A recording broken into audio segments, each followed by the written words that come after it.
उपदेश का पालन। गुरुमुख के उपदेश का पालन करने में ही 8 सिद्धियों तथा विवेक की प्राप्ति है।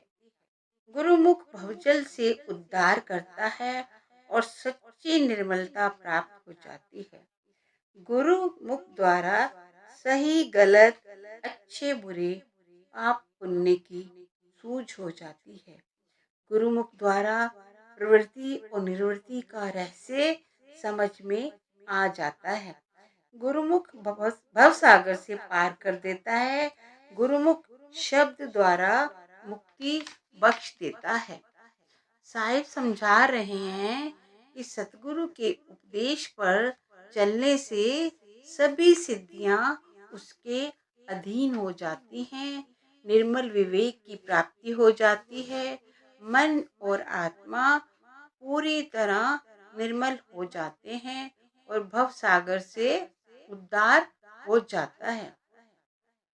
गुरुमुख सही और गलत, असत्य और सत्य कहने योग्य और ना कहने योग्य, करने योग्य और ना करने योग्य का भेद भली भांति समझता है। अभिप्राय ये है कि गुरुमुख अंधे, अज्ञानी या मनमुख की तरह नहीं रहता।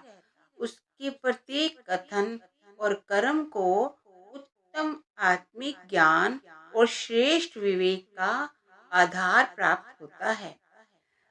प्रवृत्ति का अर्थ है माया में, संसार में रहने की युक्ति और निवृत्ति का अर्थ है माया में जगत से मुक्त होकर प्रभु से मिलाप करने की विधि।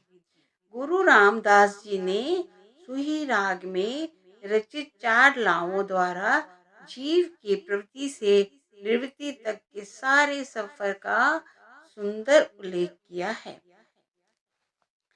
गुरु साहिब प्रवृत्ति या गृहस्थ जीवन को धर्म कह रहे हैं। उस धर्म का आधार प्रभु के बारे में ज्ञान प्राप्त करना और पाप कर्मों से बचना है। जब तक मन में प्रभु का प्रेम जागृत नहीं होता और जीव प्रभु से दूर ले जाने वाले कर्मों का त्याग नहीं करता, प्रवृत्ति यानी गृहस्थ जीवन पर धर्म या परमार्थ का रंग नहीं चढ़ता। वर्तमान अवस्था में जीव माया के मोह और प्रभु के प्रेम, पुण्य और पाप करने योग्य और ना करने योग्य के भेद से अनभिज्ञ है और वे अंधे अज्ञानी की तरह संसार में रह रहा है। सतगुरु की शरण प्राप्त होने से अचेत जीव सचेत हो जाता है। वे प्रत्येक कर्म ये सोचकर करता है कि वे उसे प्रभु के नजदीक ले जाएगा या उससे दूर ले जाएगा। उसका कर्म रचना से बंधे रहने का कारण बन जाएगा या प्रभु से मिलाप का साधन सिद्ध होगा। सतगुरु की शरण द्वारा जीव को संसार के प्रति अपनी जिम्मेदारियां अच्छी तरह से निभाने की युक्ति का भी ज्ञान हो जाता है और संसार से मुक्त होकर प्रभु से मिलाप करने के साधन और मार्ग के बारे में भी ज्ञान हो जाता है। जो शिष्य गुरु के उपदेश पर चलते हैं वे लोक और परलोक दोनों में सुखी रहते हैं।